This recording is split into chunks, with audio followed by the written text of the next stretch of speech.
to it. If you record it, it doesn't matter who starts it. Perfect. Somebody did. I don't know why it's grayed out for me. That happened last time, but we're now recording. So Chair Olson, go ahead and start. All right. Good afternoon, everyone, and welcome to the regular virtual meeting of the City Planning Commission Committee of the Whole. Today is Thursday, October 21st, 2021. My name is Alyssa Olson, and I'm the Vice President of the Planning Commission. This meeting includes the remote participation of board members and staff as authorized under Minnesota statutes, section 13D.021, due to the declared local public health emergency.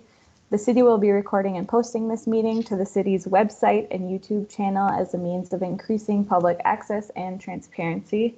This meeting is public and subject to the Minnesota Open Meeting Law. At this time, I will call the meeting to order. Will the clerk please call the roll to verify a quorum? Commissioner Baxley. Caprini. Present. Smiley. Here. Ford. Here. Marwa. Here. McGuire. Here. Meyer. Here. Schrader. Sweezy.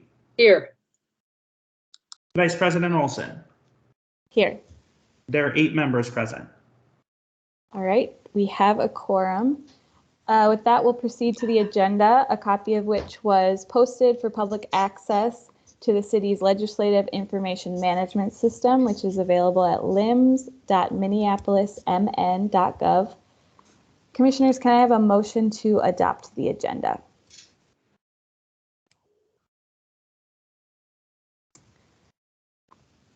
Commissioner Smiley.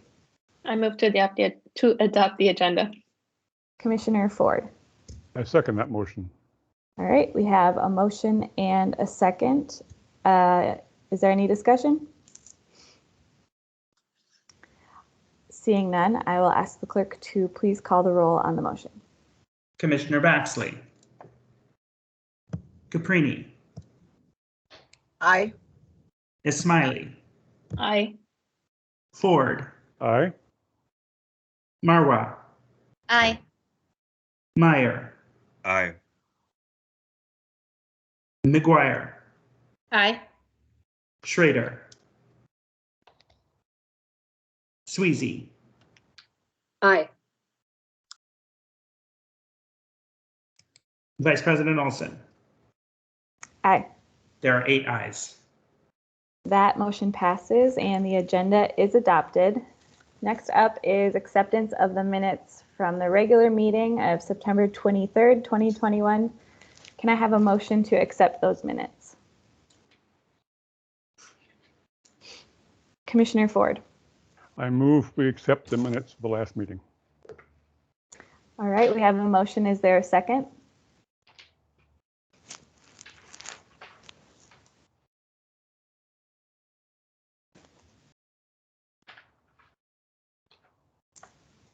A second to adopt the minutes. Second, Marwa. All right, we have a motion and a second. Is there any discussion? All right, seeing none, I will ask the clerk to please call the roll on the motion. Commissioner Baxley. Caprini. Aye. Smiley. Abstain. Ford. Aye. Marwa. Aye. McGuire. Aye. Meyer. Aye. Schrader. Sweezy. Aye. Vice President Olson. Aye. There are 7 ayes and 1 abstention. All right, that motion passes and the minutes are adopted.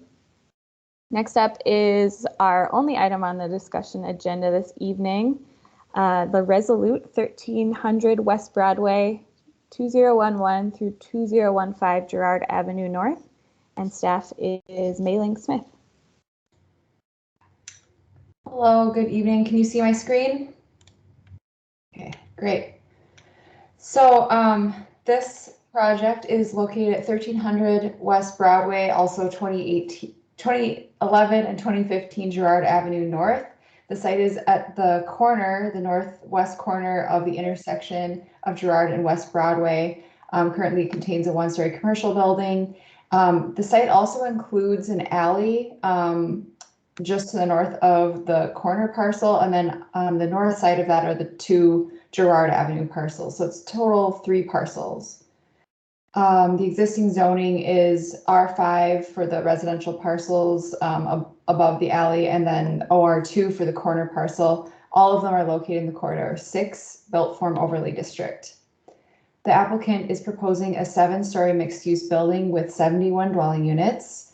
All would be affordable at 50% AMI. There are 4 commercial spaces, a bar, a coffee shop, and a hair salon, and a daycare. The bar, coffee shop, and hair salon would all be located oriented toward Broadway, whereas the daycare would be oriented toward Girard on the north side of the alley. And then there's also 19 surface parking spaces north of the alley as well. So here's a rendering provided by the applicant. You can see the 7-story building here at the corner. Here's a more close version of that. So you can see there's a slight grade change as you go north on Girard. Here are the 2-story commercial spaces, 1 and 2-story commercial spaces, and then the top floor would contain an outdoor terrace. The base of the building is brick, and then fiber cement is proposed for the upper stories. And then here's another kind of detail provided by the applicant.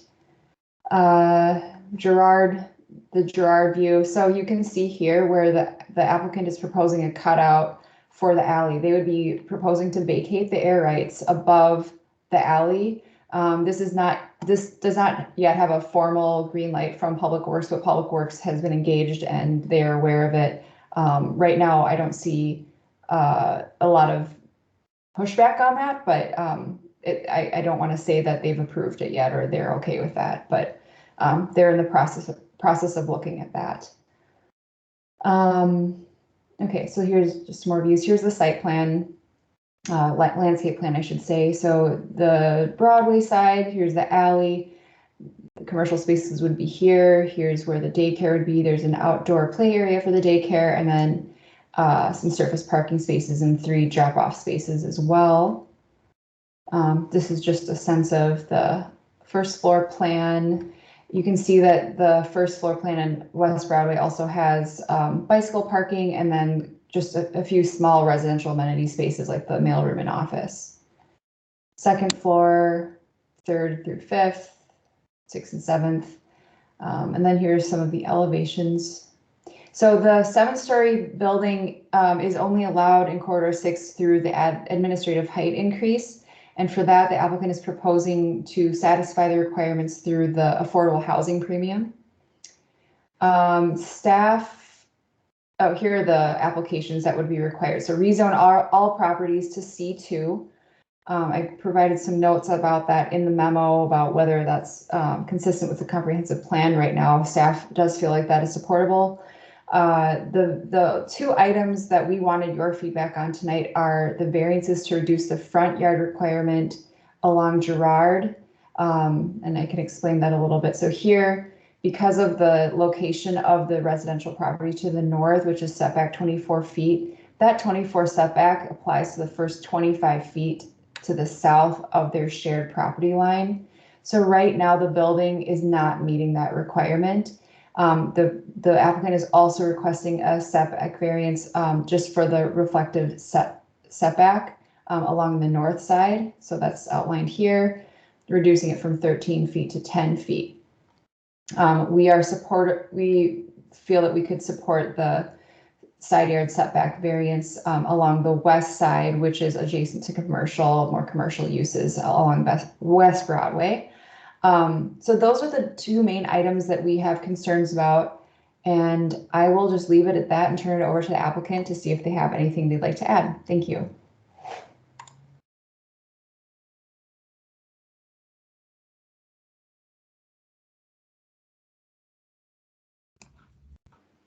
I would like to speak a little bit on the setback. So I believe for the original proposition, we had come with a 5 feet setback, and coming also from a prior communication with the owner of that. Can you guys hear me? I just got a message there. My communication is bad. Okay. That we will also be potentially working with the owner of the north property. Then once we established, we became a little further ahead in the drawings, and we 5 feet was tight, so we came back at 10 feet, reducing the commercial space. And the commercial space that we're proposing here is not just because it's first floor. It's really tied to the community needs and the community aspirations for this project, which is all the retail that we are proposing there are already committed. The owners are committed to it, and they are all to be business owners. They're going to be owning the spaces. It's condominium out for their business to own it. So when we start reducing that capability, we have to not have the daycare or not have one of those business owners that are really trying to stay in the community, stay in this corner. Because if you think about North Minneapolis, there's nothing like this being offered there right now. So when we come to the table, this is the most ready project in this area that is offering a inventory that nobody else is offering. They got really excited and became part of the team. And I understand the language on the variance is these practical difficulties, and not only associated with money, with economics. And it is, of course, there's a huge economic there too. If we reduce the building another 14 feet, it's going to play a huge toll on the pro forma. Of course, there's housing above that we need to lose units for, which is also affordable housing. But I more so is having to go back and really reduce drastically what the potential that this community could have for those local business owners, all north side folks that have their business there. They are established business. They have been vetoed by MIDA, so they're ready, right, to come in and have a new home with new amenities and really state-of-the-art space.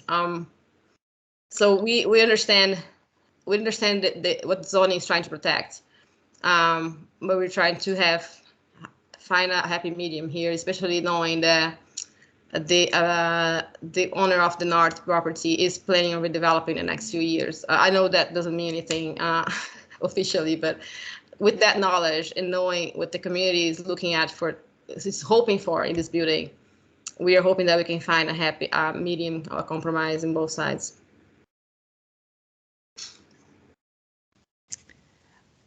Thank you. Is there anyone else from the applicant team who would like to speak before we start our discussion?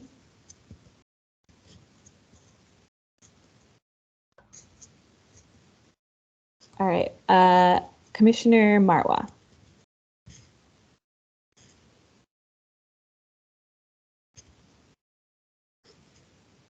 Hi, I just had a question for the applicant about I'm confused. Why would the setback affect the height of the building being reduced? If you don't mind clarifying for me what you meant by that, because I don't think we have an issue with the density of it as far as the setback is concerned.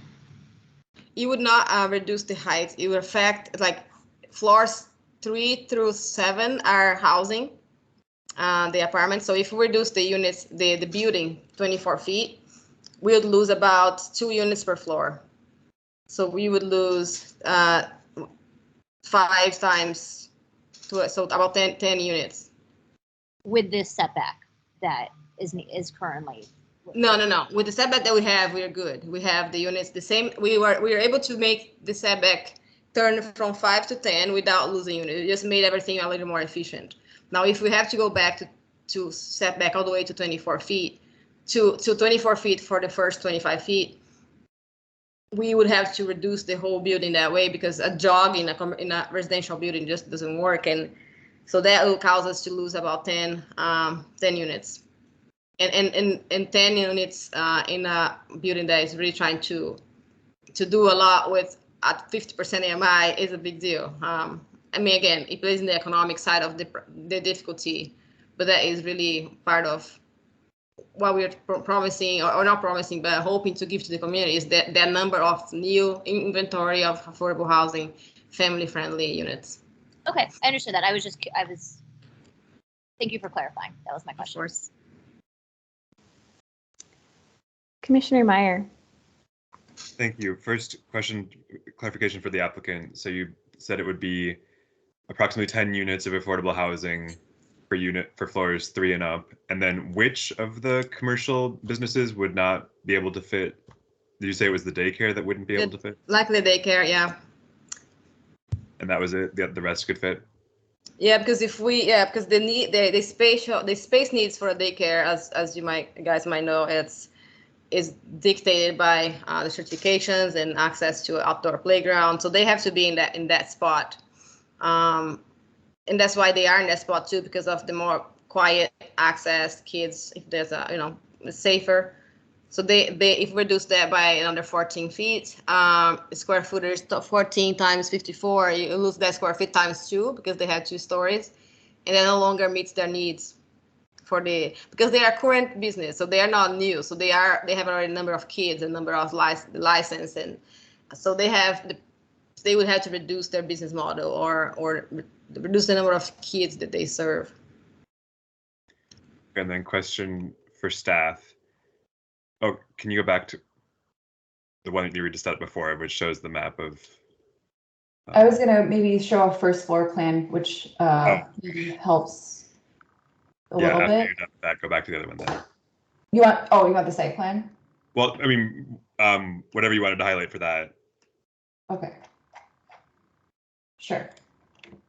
Okay, yeah. So back to for that one. So I'm just trying to understand the issue here. So if that building to the north happened to have no setback, then what would be the requirement for this building? Like what?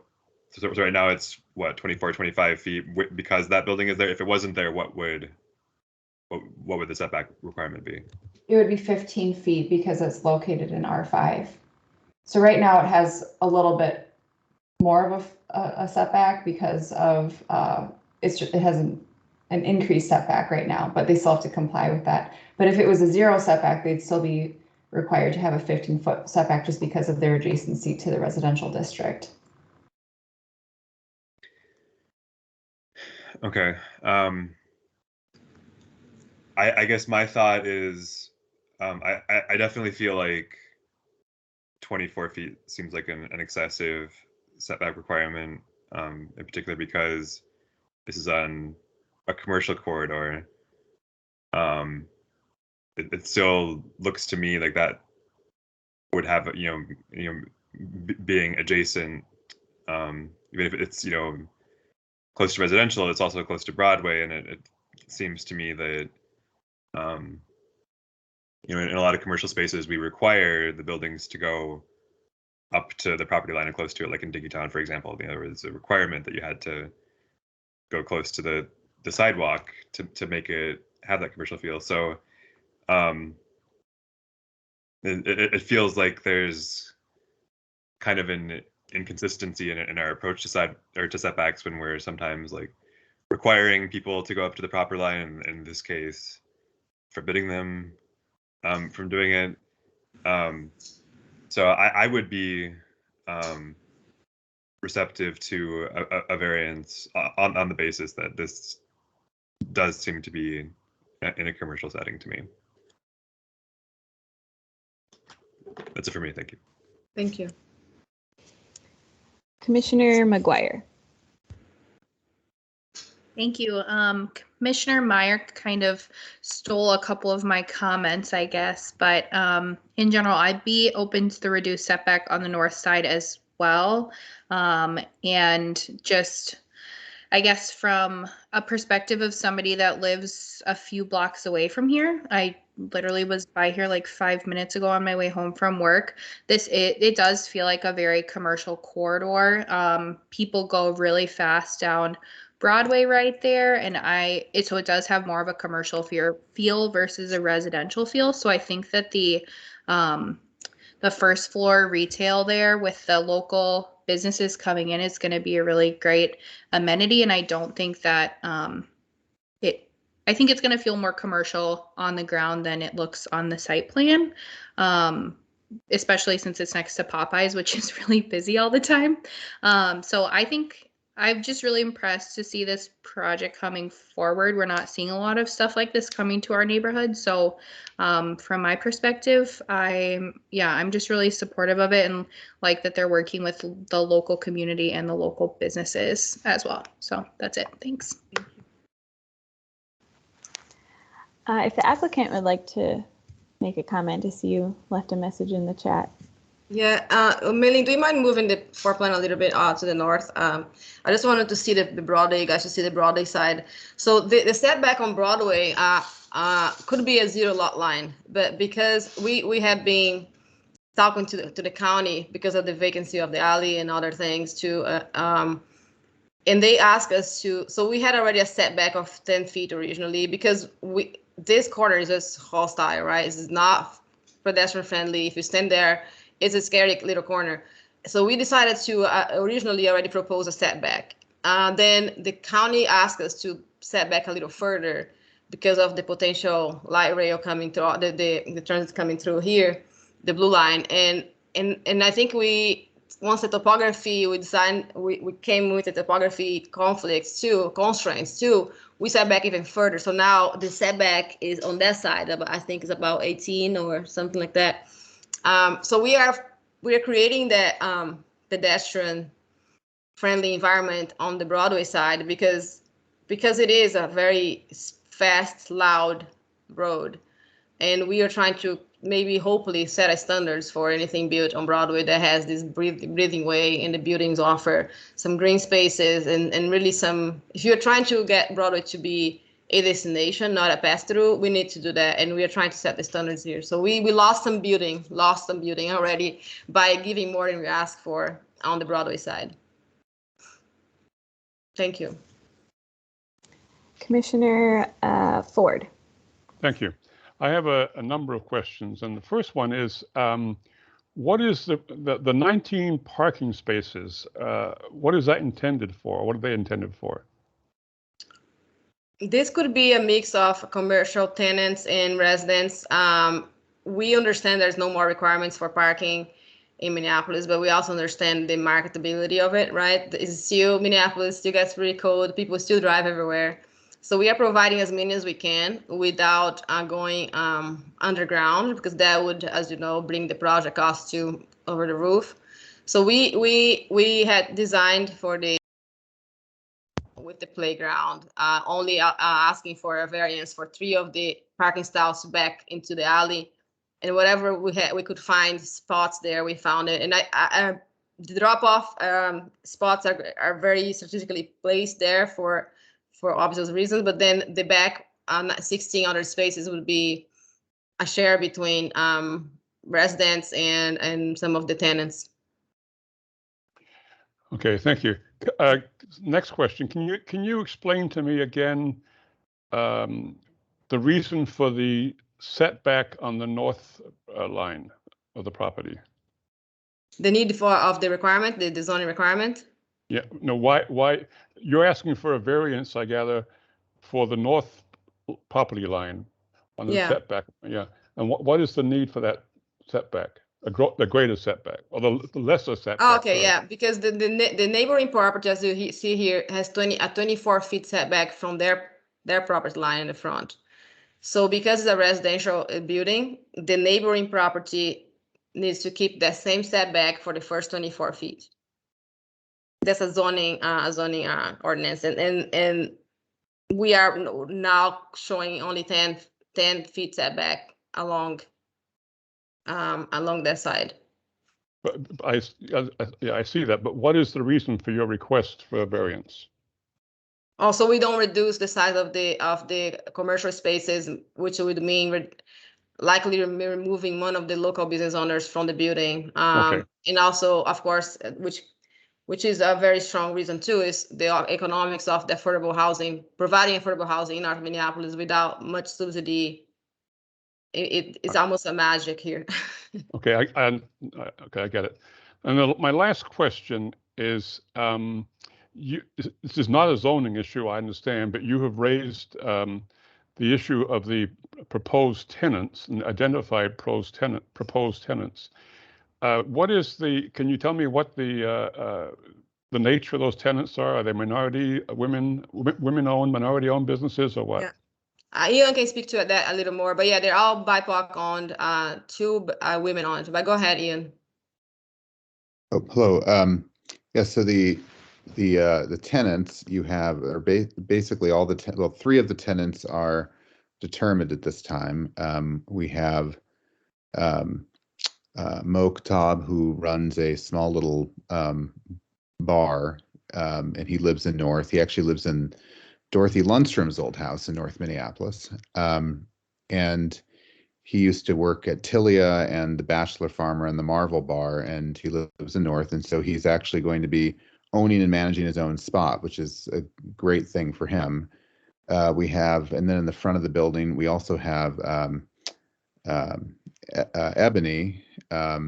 Ebony actually currently owns a beauty supply store. Well, she's kind of virtual now, but she's been vetted by Meta. She'll have a beauty supply store and a hair salon and barber shop. And the great thing about this building is that it's really the commercial. I mean, Damaris did an amazing job with this building. I just can't say enough great things about her abilities. And this building has this beauty supply store with a mezzanine, and the mezzanine overlooks the rest of the rest of that space, and it's really well structured for what it's intended. So you'll have a barber shop, a beauty supply store, and then adjacent to that, you will also have will also be a very small coffee shop that we think is going to be owned at this point by the commercial.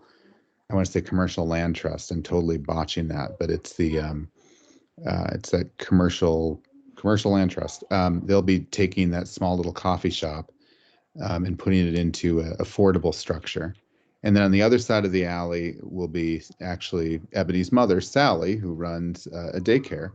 And so she is currently has a decent sized daycare, but was expanding. Originally, she wanted a much larger expansion size, but we convinced her to make it a bit smaller so we could fit her in the building. So she agreed.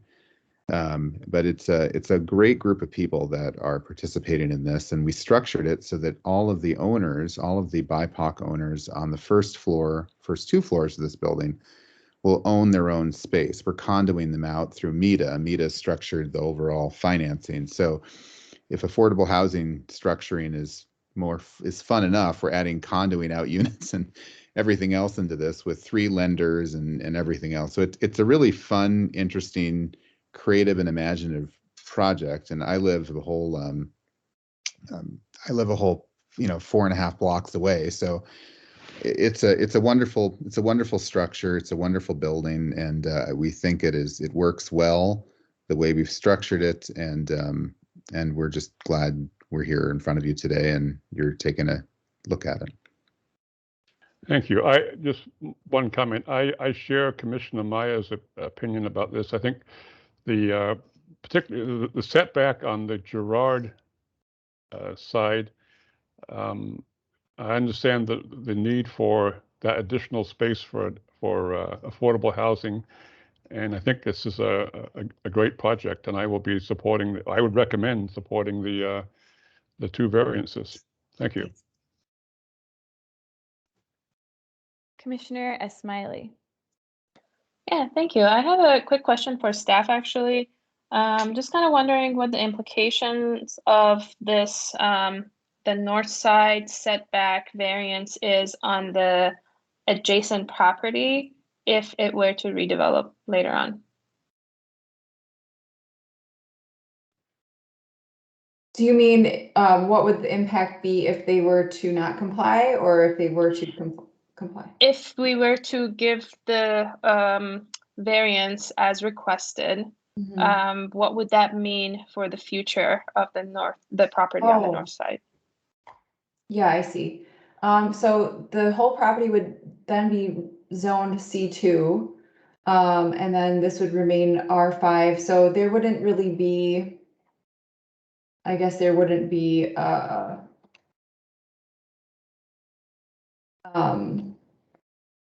like it wouldn't hinder the development of that property necessarily because it would already be R5, so it'd be subject to its own setback regulations that are more strenuous than the C2.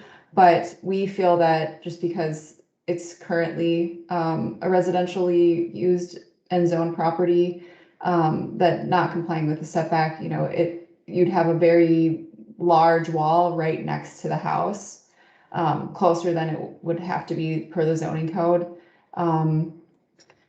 And I guess one thing too, I didn't bring up, thank you for mentioning the setback on Broadway, Damaris, because if it's setback 18 feet, that would actually require alternative compliance to be more than 8 feet.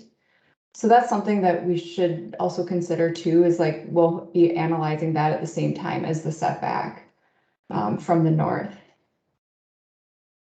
So I wouldn't say that it's like, it's more of the physical presence of the building. It would be our concern as opposed to hindering future development. Got it. Thanks. Commissioner Marwa.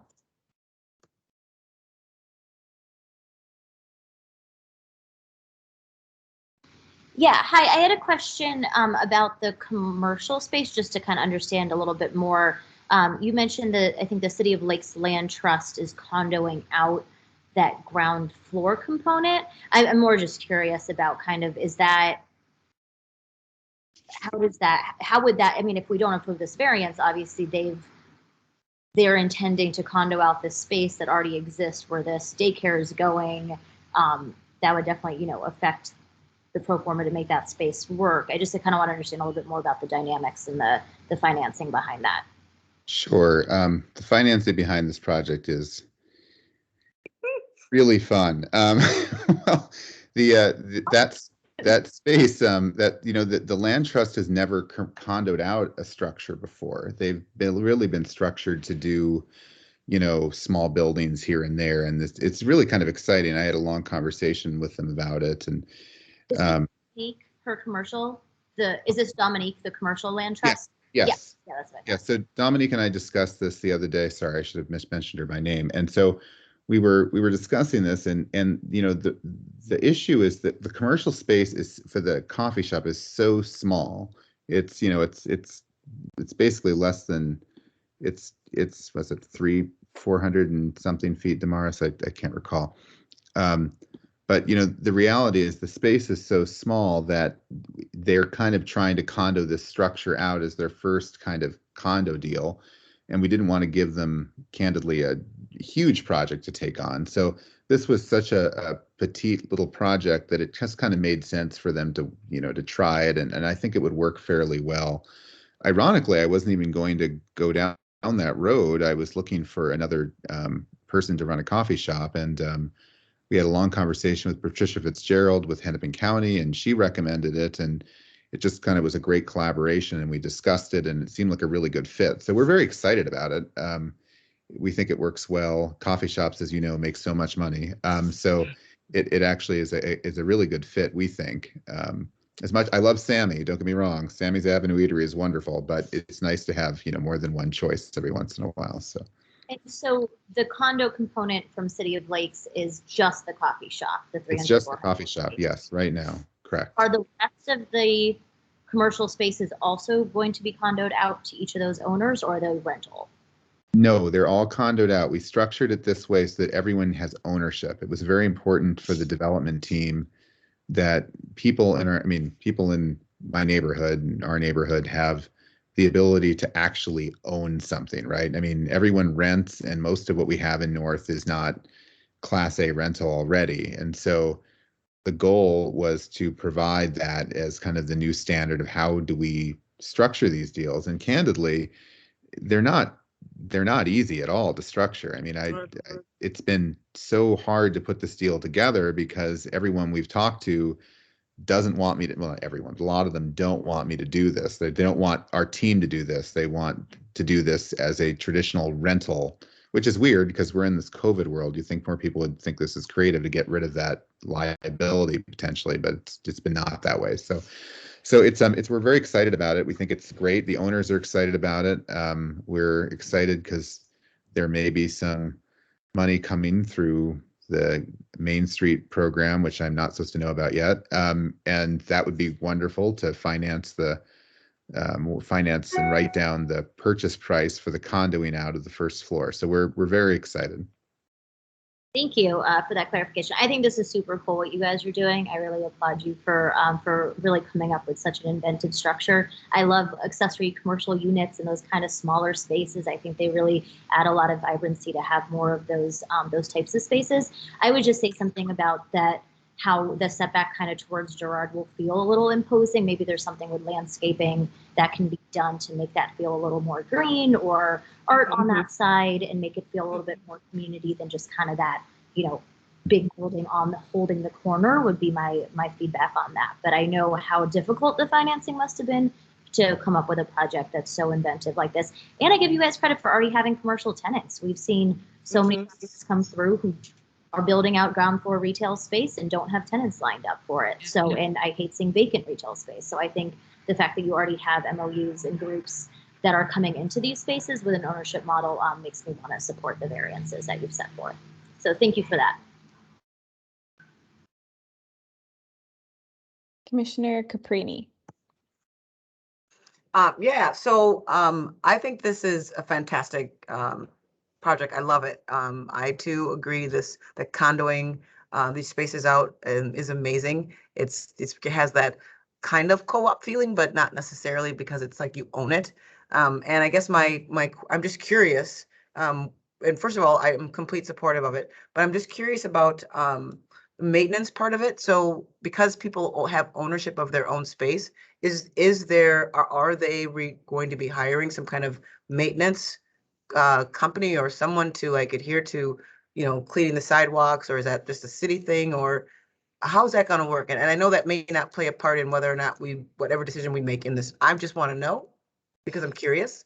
And then the other thing was the land trust absolutely has nothing to do with the ownership of the condos. Those are literally owned by outright. Okay, I just wanted to make sure I heard that correctly. So is there an answer to the maintenance issue, or not an issue, but question? Well, Trellis Management is going to take on the part of their 71 units of residential. So more than likely, we're going to be splitting some of those fees between the owners of the condo units and the management company that manages the building. But candidly, a lot of that is going to be taken on by the management build of the housing units. It's just kind of the way we've structured it. I mean, I don't know how. There's really no good way of saying this, but we live in a very difficult world right now where we've had a lot of horrible things happen, and as a result of that, some money has flown into North Minneapolis and other parts of the city that haven't been there before, and some of that money that is coming through the state that is coming hopefully into our project. What we're really doing is we're writing down the equity portion of the purchase of the commercial space. So for example, I'm horrible at math. That's why I went to law school, because I didn't know how to do math. And so all lawyers are terrible at math. I think I can't count. Anyway, my point is that what you do is when you add these things up, if you have 10,000 square feet of space, right, and you're trying to figure out what makes sense, and you have X dollars per square foot. So let's just say we were taking the daycare. These aren't the numbers, but I'm, again, terrible at math. If you have, if Sally had to come to the table with 10% of what the actual build out of the building commercial space would be, and she has, say, 50% of the building, she'd have to, say it's 50% of the space. So the commercial space is $3 million, I know, or $6 million. She'd have to come to the table with $3 million, or 30 or 10% of that with an SBA loan of $300,000.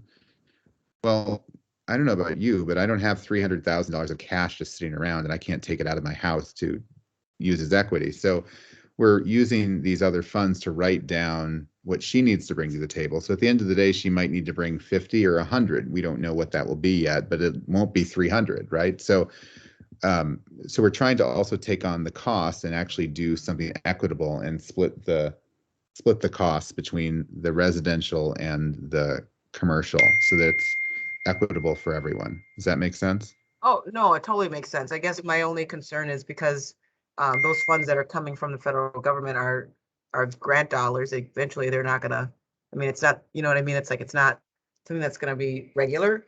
And so I guess I was just a little concerned about the support that the businesses would have with that heavy lift maybe in the future for maintenance issues. I mean, I'm sure they'll be thriving.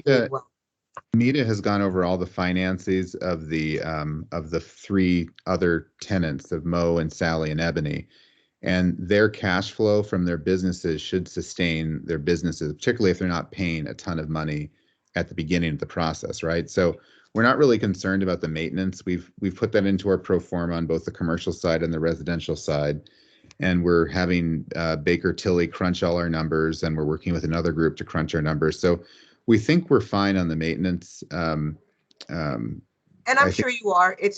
I'm sure you are. It's just for me being a Northsider and a resident and knowing what we have been through on Broadway Avenue prior to the pandemic, prior to the killing of George Floyd, all of those things. I just wanted to ask the question about the maintenance issue because I wanted to. But getting to the materials, the building is beautiful, and I really appreciate the color choices. I haven't gotten a chance to look super close to see the texture or what have you.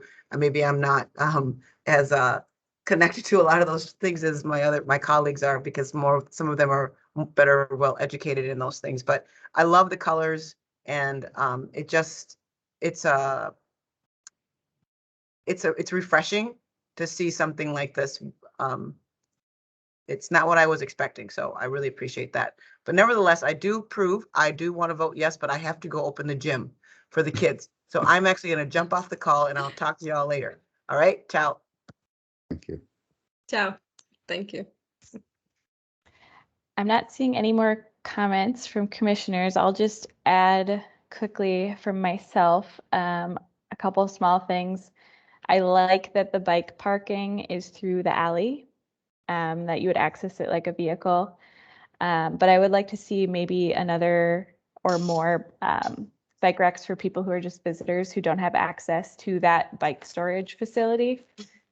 And then I'd be interested in what it might look like if you were to take away some parking to get closer to those setback requirements. And those are my only comments. Oh, but Commissioner McGuire, it looks like, has one more. Sorry, thanks. You reminded me actually of what I was thinking about when you were talking about the bike parking being in the back and through the alley.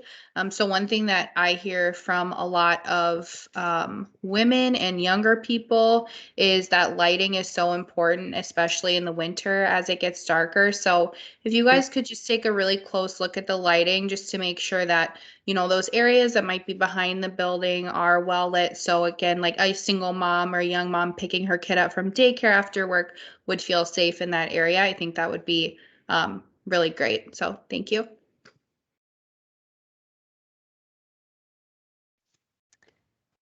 All right, commissioners, any other comments or questions?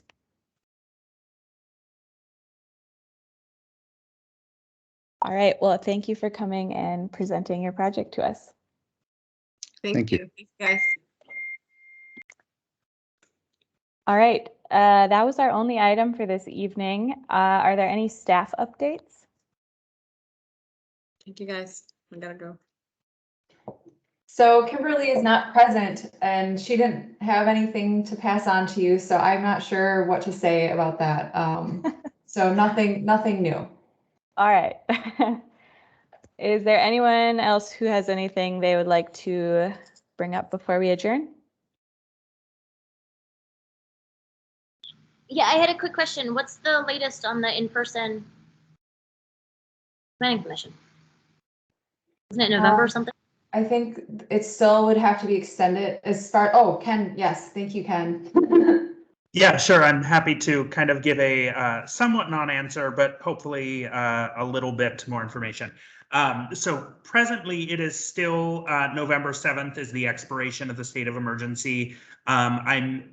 The Council President Bender had suggested a couple weeks ago at a committee of the whole meeting that they were likely to extend it to the end of the year. That hasn't officially happened yet, but I'm hearing that there's discussion of potentially bringing something up at tomorrow morning's council meeting, because there's only 2 council meetings left, including tomorrow's before that expires. And we're, lots of departments across the city are sending out various public notices for hearings and such happening before the end of the year. So there's some desire to kind of get that resolved as soon as possible. But nothing official yet, but I anticipate it's likely to be extended through the end of the year.